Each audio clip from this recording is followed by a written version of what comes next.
3 kunci menantikan waktu Tuhan. Pengkhotbah 3 ayat yang ke-11. Ia membuat segala sesuatu indah pada waktunya. Bahkan ia memberikan kekekalan dalam hati mereka. Tetapi manusia tidak dapat menyelami pekerjaan yang dilakukan Allah dari awal sampai akhir.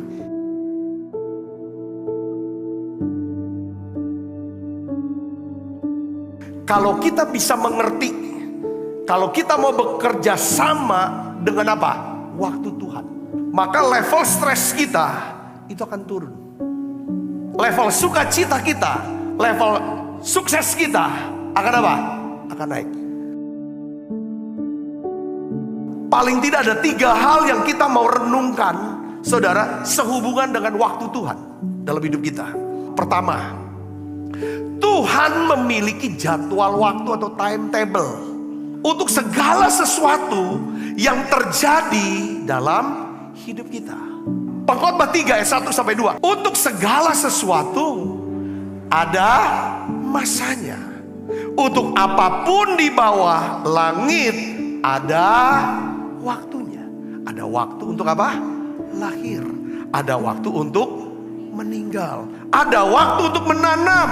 Ada waktu untuk mencabut yang ditanam. Kalau dalam bahasa Indonesia sehari-hari mungkin bisa lebih menjelaskan. Segala sesuatu di dunia ini terjadi pada waktu yang ditentukan oleh Tuhan. Allah menentukan waktu untuk apa? Melahirkan. Dan Allah menentukan waktu untuk apa? Meninggal. Allah menentukan waktu untuk apa? Menanam. Dan Allah menentukan waktu untuk apa? Mencabut.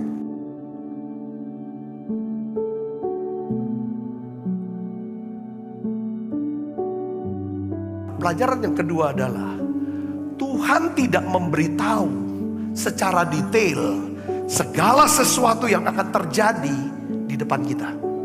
Pengkhotbah 3 ayat 11. Ia membuat segala sesuatu indah pada waktunya, bahkan ia memberikan kekekalan di dalam hati mereka. Tetapi manusia tidak dapat apa? Menyelami pekerjaan yang dilakukan Allah dari awal sampai akhir.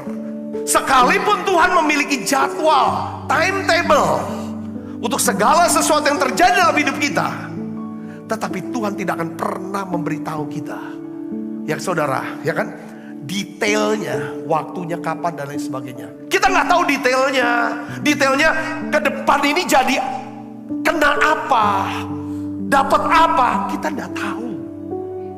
Tapi yang harus kita tahu adalah biar hati saudara dan saya tetap percaya sama Dia.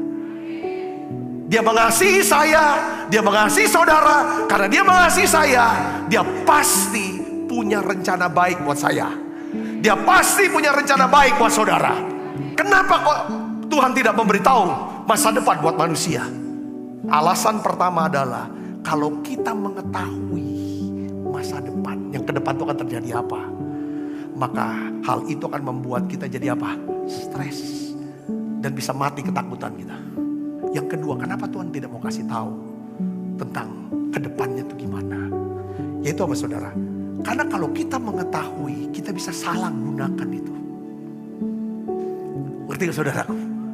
Dan merubah sejarah sebelum sejarah itu terjadi.